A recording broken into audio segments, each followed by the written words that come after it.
Hey, you too. What's up? This is the Reluctant Nabi back again. Let me start by first greeting everybody. Havardan Hardu, Ola Gudak, Oi to the Blaine, Basas Los, Bonjour, Miss Me, Kedu, Bawani Konichiwa. Ni hao ni ama, sani wanani, jambo habarigani, assalamu alaikum and shalom. All right, let me break something down to you right now. A lot of people have been commenting on this Roland Martin versus Dr. Umar Johnson, right? And the commenters, what they didn't do is let you hear everything in context. So I'm going to do that here. Now, I'm going to tell you straight off the jump, I don't have much respect for TV1 or Dr. Umar Johnson. Dr. Umar Johnson is owned by the black woman whom he thinks is God, and TV1 is owned by the white man trying to keep us separated from God. Okay? So, and by God, I mean the Most High, not the white people's Jesus. Okay? Not the fake one, but the one of the scriptures, the one of the commandment. Now, all these people making comments make them from the position of simping. So, what I'm doing is I'm going to give y'all enough time to get a pen and take some notes at what is being said. All right, so sorry about the interruption. All right, so basically, what I am going to do is comment, but I want to play the interview for you. All right, so that you could understand things in context and why I am going to agree with the panel. Now, I agree that the panel are also sellouts too. Remember, they're working for the white man, and their thing is to promote the destructive image to the black family. All right. But we can gather the information we need when you know who's paying for the people we are watching. All right. So Dr. Umar Johnson is bought and sold by ratchetness of the black woman everywhere. They can do no wrong. Why? Because he's their God or they're his God. No, he's not their God. They are his God. So he will never admit that his God is highly fallible and utterly destructive to black men and the community in which they try to build, to those black men trying to build the community. But then you have TV1, which is owned by probably Viacom, can't remember who, but it's not us. So they do not speak to our issues. And the other thing is they speak to democratic issues, which is antithetical to our issues as a people. The Democrats are contrary to black people. So are the Republicans, except we know where they're coming from. The Democrats have bought our woman for that Willie Lynch contract, and they only negotiate with the black woman. They negotiate with the black woman, and they negotiate with her at will. All right. The only black men that they'll decide to negotiate with are simps. That's why I gave Trump props when he had black men that he tried to talk to. What happened is Steve Harvey, they pulled his, oh, we got you, Negro card. The black women did, and their simp sons. You understand? So here is the interview, and here is what was being said in context. Let me preface that by him saying, which I made a video about this earlier, that he has no respect for a black man that marries a white woman, right? Forgetting that his ancestor Marcus Garvey, right? But he has no respect. But it's okay for the black woman to marry a white man and totally carry his seed, whereas the white woman, at least she wants to be with a black man and carry his seed, even though she knows she's going to lose the support of the money written white community. So black women are chasing after the money, the white women are falling in love with the man. Huh. The people that black women are going after had a major part in the deconstruction of the black family and the murder and the setup and the destruction of black men. But that's okay.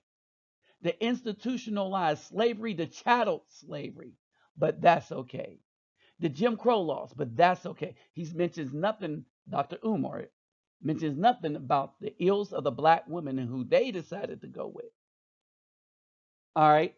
Now that you understand that, now watch this. When you talk about not getting your respect, so if that's the case, you're saying President Barack Obama to get your respect because his dad married a white woman? Oh, not at all. Would Harry Belafonte? Not at all. I want to be very clear about something.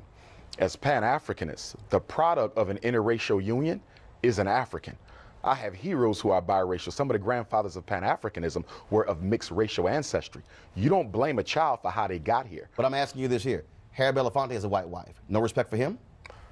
It would be very, it doesn't matter. It doesn't matter your social status. So no, I didn't say social. I'm talking about the one who put the work. Right, but you put him out. No, I'm asking you. So Harry Belafonte. Yes, sir. Sidney Poitier, Julian Bond, Vernon Jordan. And you're naming all them to say what? No, these are all African American men who have done some good things. No, who married white women. But you said any black man who marries a white woman will not get your respect. Can I respond? Yeah, go ahead. And what I'm telling you is this. I don't care who you name. I don't care how much work you did for black people. Your greatest commitment to black people is being committed to a black woman. It is still a contradiction. No matter how much you think you did for the struggle, if you really were concerned with black people, you would have committed yourself to a black woman. So it doesn't matter how successful they are. It doesn't matter how great you may claim them to be. At the end of the day, you didn't think enough about your own people to marry a woman who looks like you. And he said Frederick nothing Douglass. about the Yes, black sir. woman An that married a ancestor of white mine. man. So when you say ancestor, what does that mean? Let me break it down. Because again, some have said you tried to claim that you are a descendant of Frederick Douglass. Okay, so let's deal with that. So hold on one second. Here's a statement from the family. Let me go ahead and read this, please. The family of Frederick Douglass has received numerous inquiries about Umar Johnson questioning his relationship to Frederick Douglass. There have also been questions about his legitimacy of his PhD and the handling of the donations he's received for his school that he is promoting. We can tell you with 100% certainty that he is not a descendant of Frederick Douglass. With that being said, Mr. Johnson is very careful not to bill himself as a descendant, but he doesn't correct people when they refer to him in this way. He calls himself a blood relative, which is a nebulous reference designed to make people think he is a descendant.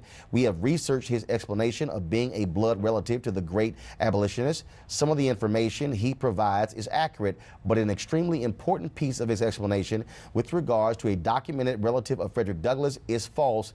The information he recites correctly is from the public record, so his knowledge of our family ancestry is far from definitive proof. Two things there. One, he's not a descendant of Frederick Douglass, okay? I would concur with that, all right? But then two, you also heard that some of the things he says is correct. So the question becomes, he's either related or he's not, okay? So are you related? I'm about to answer your question, okay, if you allow me to do that. I am a blood relative of Frederick Douglass. My name is on the family tree. We have a family reunion every 2 years. What they're talking about, and I want to make sure you're clear, they're talking about whether or not I come through the loin of Frederick Douglass, which I do not, nor have I ever claimed, okay? I have more videos on YouTube than any other scholar. I speak around the world more than any other scholar. Show me where I've ever said I was a descendant. I've only claimed one thing, kinsman. How are my kinsmen? If you ever read any of the autobiographies of Frederick Douglass, he talks about growing up on Tuckahoe Creek with Cousin Stephen. Cousin Stephen is Stephen Bailey, Dr. Umar Johnson's 4 times great-grandfather, whose grave I just visited last week. I go every year. Okay, that's my 4 times great-grandfather. He married my 4 times great-grandmother, Caroline Wilson Bailey. From that union came my 3 times great-grandfather, George Washington Bailey, the first black public school teacher on the Eastern Shore of Maryland. He married Grandmom Annie. They had Grandmom Caroline. Okay, she had Grandma Vivian. Grandma Vivian married a Spanish-speaking Cuban immigrant, Grandpop Cicero. They had Grandmom Ida, who's still alive, who married James Johnson, who had my father Jamal, who married my mama Barbara, and from that union I was born. I am a blood of Bailey. I am not married in. What they're talking about is strictly descendancy, something I've never claimed. Am I a kin? Do I directly come from the loin of the first cousin and potentially half-brother of Frederick Douglass? And the reason I say potentially, the slave master who owned our family, a white man named Aaron Anthony, raped Frederick's mother and raped Stephen's mother, my ancestor. And there's significant evidence to suggest that. Some people could still argue, though, that they were not brothers because it's not conclusive. Fine, throw that out. I'm still a kinsman because I come through the blood of his first cousin. You talked about, again, respect. Do you respect? I don't talk about respect. I get tremendous respect from my people. I'm not talking about that. Do you respect Frederick Douglass? Yes. But he had a white wife. He did. So that's what I'm sure. I'm gonna clarify. Why is that an issue? Why is that? If you put in the work and you have the history, who cares who you marry? I already answered that question, and I told you I don't care how much work you put in. If you don't commit yourself to a black woman, ultimately you wasn't totally committed to the struggle. Even Frederick Douglass. Even Frederick Douglass has to be criticized, as I did on the Breakfast Club. Now it has to be put in context. He didn't marry the white woman until he was an old man. After his wife Anna Murray Douglass of 50 years, a blue-black chocolate woman through whom all my cousins were born. He was an old man when he did it, but nonetheless he did it. And yes, he has to be criticized on that because a black man needs to be with a black woman, and it is a contradiction. I don't care how much work you think you've done for black folks to not commit yourself to a black woman. Hold tight 1 second. I got more questions when we come back. I would argue the reason black men marry white women is because they wish they were white themselves. And having the white man's prize, his queen, is a psychological symbol to myself that I am equal to him. Simpin. We're back with Dr. Umar Johnson. Says in nothing that about the particular black statement, woman with the white the man. family also addressed this here. You talked about taking over the buildings or the land of a black school that was shut down. Yes, sir. HBCU St. Paul's campus. College. And you were raising money for it. First of all, how much money has been raised, and what's the status of that project? Well, St. Paul's has been sold. Approximately 3 to 5 months ago, I was told by the auction company in charge of the sale that it was been sold to a developer. So how much money was raised? What the people gave? All kinds of people gave. How much was raised, and what's the status of that? $700,000, and the status is we're still looking for a school, and the status is my start date for FDMG will be 8/21/18, or if at all, it may be delayed to 8/21/19, which is the anniversary of the Nat Turner War. When you say looking for a school, why not start a charter school? I mean, you could start a school. Because charter schools are owned by the state, and I'm a Pan-Africanist. I believe what is to be done for black people must be done by black people. Why do I want a charter school? So you want a private school? Exactly. Independent school. Lauren. So the question of interracial marriage, I mean, come on, man.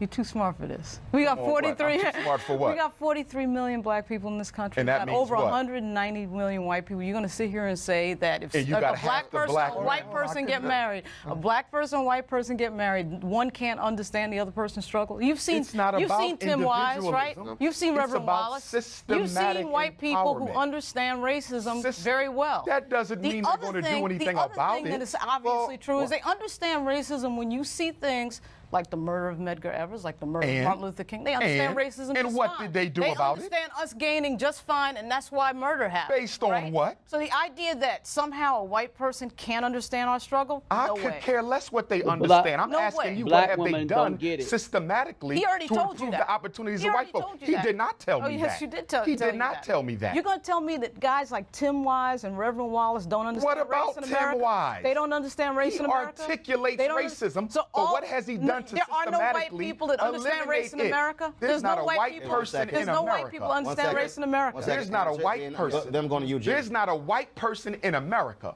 who has ever worked to systematically eliminate the white privilege that they benefit from vis-a-vis your oppression. You know 190 million people in America. Eugene. Oh, we're not going to go there. We're not. I haven't called me a liar, and you're cool. Well, it's a fact that watch you're how lying. you talk It's to a me, fact that you're lying. It's a fact that you're lying. I understand you. To say that. No, everybody, 1 second. Several things I don't allow. I don't allow the N-word. I don't allow coon. We can talk to one another and disagree, but I do not use racial epithets against black people. That's fine, but he called me a liar. No. So the language needs to be watched on both Racial sides. epithets will not be used on this show. And that's fine. By anybody. But how we talk to each other needs you to can be say okay. whatever you want, but no racial epithets will be used on this show about black people to black people. Eugene, your question. So, from your paradigm, from your perspective, Civil Rights Act isn't an act of white folk stepping up on behalf of black folk. Current criminal justice reform legislation moving isn't a current act of white folk stepping up on behalf of black folk. Nope. Folk that funded the civil rights movement in the 50s and 60s isn't an act of white folks stepping up and having black folk. I'm sorry, as an American, because I define myself as an American, an African American. I'm sure you do. I live in a country that moves forward together. And I say that as a Republican. We move forward together. Yes, we have individual struggle. Yes, we have struggles. I'm not talking yes, we have. about Yes, no. Yes, we have. talking we about have systematic we have bias, systematic. disproportionality. We have, Finish in 15 seconds. The answer. we have systematic struggles, and together as a country, moving forward to defeat those struggles. Really? So, based on what you said, I want you to give me examples of white folk, not individuals, but systematically. Excuse me. Why can't they be individuals? One second. I know you can't wait to defend him, but let me One finish. second answer. Can I finish? Go. Okay, I'm going. Okay? You cannot name anything systematically done ever in this country by white people to equal the playing field for black folks. The Civil Rights Act, Congress literally sits No, behind it did us. not. The Civil Rights Act, the Voting Rights Act. Are you Both aware? of them. Are you aware? Hey, can I? Both of them. White people Second. are proud of you, son. Scott Bolden. Quick. I think the terminology and the narrative being used is a little misleading, not from you, but from this dialogue right here. Okay. You know, it's one thing to sympathize with the struggle. It's another one to empathize with the struggle. Very different. When you talk about marriage being a political choice, and that one of the arguments that you made that I tend to agree with is that if you don't marry a black woman, then she can never support and comfort and value your day-to-day struggle as a black man. That being said, I do think that the level of the rhetoric that you use in regard to your Pan-Africanism is difficult for many of us, quote, in the mainstream to get our arms around. But this issue about black men and white women in the civil rights struggle is not a new discussion. My mother was a civil rights activist in Chicago, and she would often complain privately that, one, you can't sleep white and talk black, if you will. And that's always been in the American struggle, African-American struggle with ourselves. Yes, sir. The other thing is that we struggle with our own psychology about self-love and otherwise. And if we get our arms around that, that does make sense. Okay. But you would have to say that you know 190 million people. But you're being too One second. You would have to claim Answer, that. one Individuals second. don't Answer the matter. question. You'd have to claim No, that. go ahead and respond. Go ahead. And I agree with my brother's Scott. comments.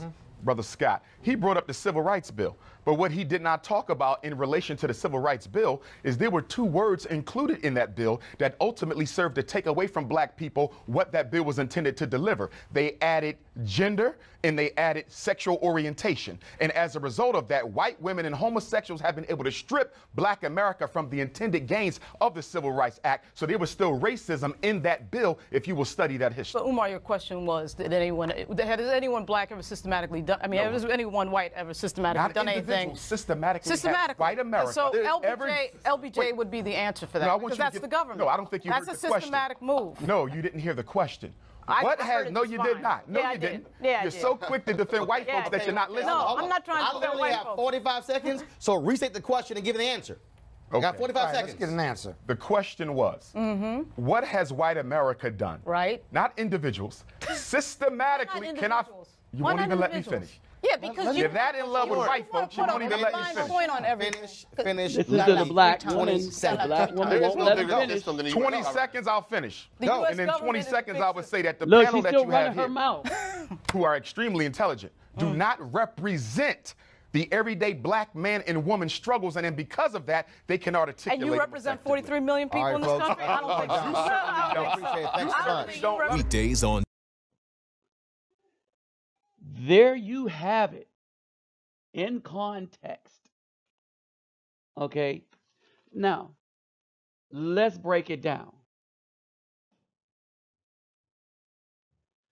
The black woman was so lost and so disgusting in her defense of nothing that she did not listen to the question or decide to answer the question. When the black man called the other black man a liar, I think Dr. Umar Johnson had a right to call him a coon. However, Roland Martin made valid points to Dr. Umar Johnson's argument.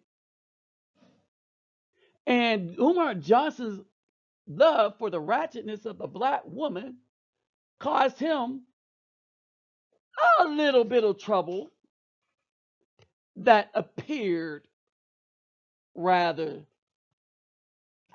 suddenly or slowly via text messages as a black woman used the big butt and a smile. Somebody wrote a song about that. Oh, yeah. They said, never trust a big butt and a smile. Poison. All right. And when he was claiming to be celibate, put him on blast. All right. Now, he said, has white people as a group, as a system, eliminated racism?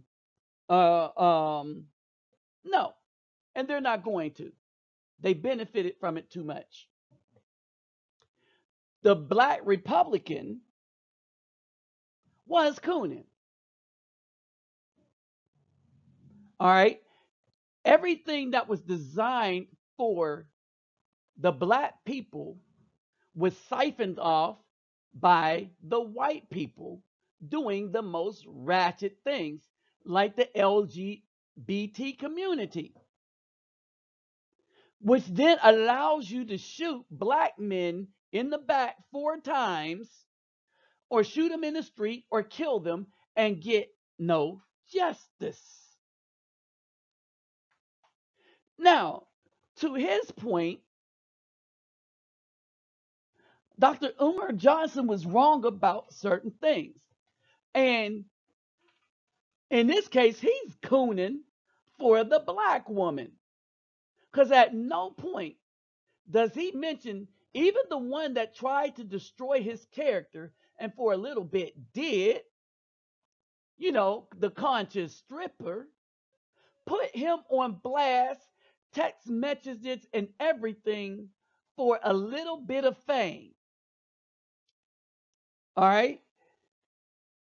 When she did this, understand this now, and he still want to say that the stuff is the black man's fault when everything, every statistic, and black women will say statistics don't matter because they don't want their feelings hurt. But this is a PhD, which he clarified that he has a PhD. All right. The PhD of psychology should be all up in the behind of the statistics that I've been putting on this channel, of the stuff that I've been putting out, of the research that I've done by of other PhDs. Now, given what I do, what I know, and what I've been talking about, I was going to capoeira class and I had a discussion with a brother that had some sons that go to the class. And we talked for a while. And kind of towards the end of the conversation, he said to me, he said, brother, you need to go get a PhD.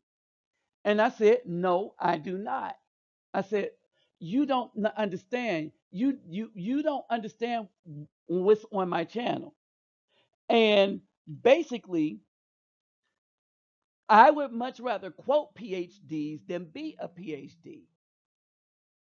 I said, the Most High didn't require that of me, and it was not necessary. He said, but you're smart as a PhD. You should just go get the paper, right? And I said to him, I said, it's not prudent for me to get the PhD. That's for you. You're a PhD. Now, this is a brilliant brother.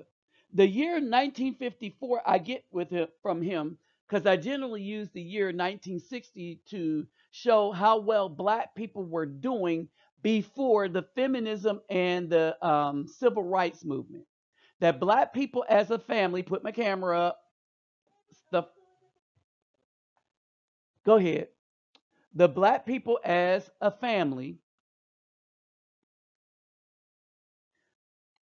did way better before the black family became a matriarch. See, before 54, the black family was a patriarch, but we had a close knit relationship with the woman and the trust and guidance that when a man made a decision, we made it with the input of our woman, but our decision was final. All right. We worked hand in hand with the woman, with us being the head. When it became a matriarch, the woman decided to work by herself because you can't have a real man in the house and then as a woman claim dominance over him. When they say matriarch, that is a failed system. That means the black community is failing, and if it's a matriarch, it's failing simply because of the woman, because they decided to get rid of the men for some reason from having an active role in raising children in the family. There's only two things that would allow that to happen. One, there a war that takes all of the men and it remains that way until the boys grow up to be men. No, put the lens cap back on. You don't need that off. And the other thing, oh, what happens in the United States? A government under that gives makes negotiation with women to utterly destroy their family by taking charge. Oh, and we will help you by giving you incentives and preventing your man from the ability to take care of the family by keeping him from working. That's the system that was prevalent to this day, which means the black dude he called a coon was cooning. Because under that system, the white man picks and chooses anybody but the black man to get a job. The education is skewed for the black woman with a child. Oh, and by the way, this woman was talking on the last interview like she was a single black woman raising a child. Because when they were talking about her son going to school, she was talking about how she makes all the decisions. And I was like, is there a man in the house? No, there is not.